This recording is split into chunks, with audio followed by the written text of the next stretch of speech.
నాగేశ్వరరావు, మాది టీఎల్పేట, ఏన్కూరు మండలం, ఖమ్మం జిల్లా. అయితే ఇది కలెక్టర్ ఆఫీస్లో నా పేరు 3-4 సార్లు చదివి 35వ నెంబర్ నాకు ఇచ్చింది. చదివి ఇచ్చారండి.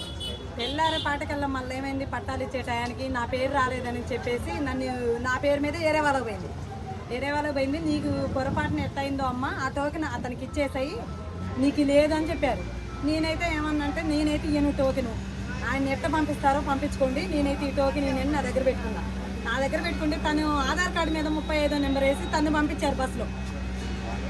పంపించేశారు. పంపించిన తర్వాత నేను ఇంకేం మాట్లాడుకోకుండా మా ఏన్కూరు మండలం ఎంఆర్ఓ దగ్గరికి వెళ్ళా.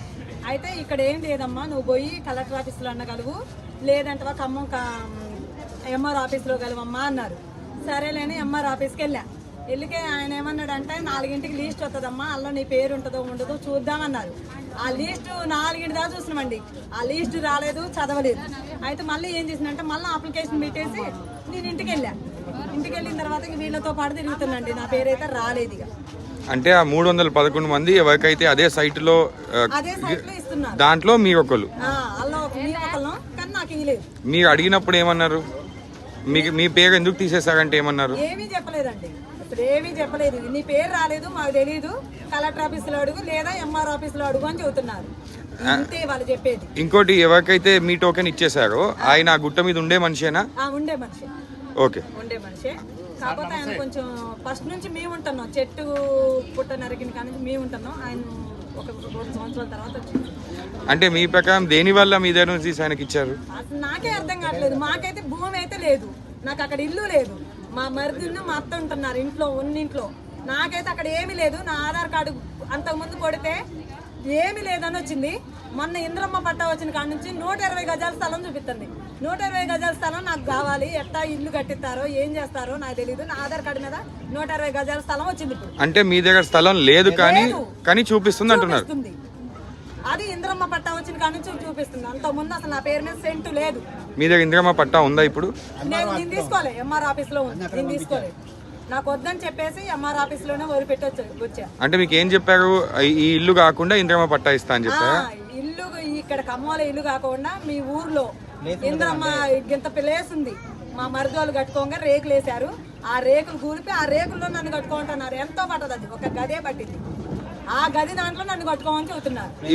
ఇప్పుడు ఆ ప్లేస్ మీ పేరు మీద ఉందా? లేదు, అసలు మాకు సంబంధమే లేదండి. అసలు మేము వచ్చేసి ఖమ్మం వచ్చేసి 15 సంవత్సరాలు అవుతుంది. మీరు రెంట్కున్నాం. భూదాన భూమి వచ్చిన తర్వాత ఆ భూదాన భూమిలోకి పోయినాం, కానీ అంతకుముందు మీరు రెంట్కే ఉన్నాం.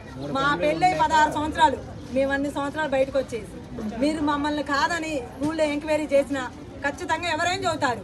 పెళ్ళి అయిన కాడ నుంచి పిల్లగాడు ఉన్నాడా లేడా అన్నది కూడా చెబుతారు. ఇంకోటి వాళ్ళు ఏమంటున్నారంటే, ఎవరెవరైతే వాళ్ళ ఊర్లోకి వెళ్ళి కట్టుకోమంటున్నామో వాళ్ళు వచ్చి అడిగితేనే అలా అంటున్నాము అంటున్నారు. వాళ్ళు వచ్చి అడిగితే అంటే బాధితులు వచ్చి మమ్మల్ని అడుగుతున్నారు, మా ఊరికి మేము వెళ్ళిపోయి కట్టుకుంటాము, మాకు ఇక్కడ వద్దు అని.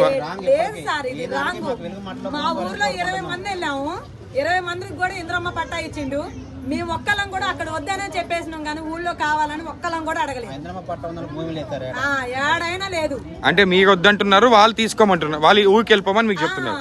అక్కడ మీకు ఖమ్మంలో అయ్యాం, మీ ఊర్లో మీరు కట్టుకోండి, ఇంద్రమ్మ పట్టా ఇస్తామని చెబుతున్నారు. అంటే ఇప్పుడు మీ ఊరికి వెళ్ళాలని మీకు లేదు. మీరు ఎక్కడ వెళ్తామన్నా? 15 సంవత్సరాలు అవుతుంది.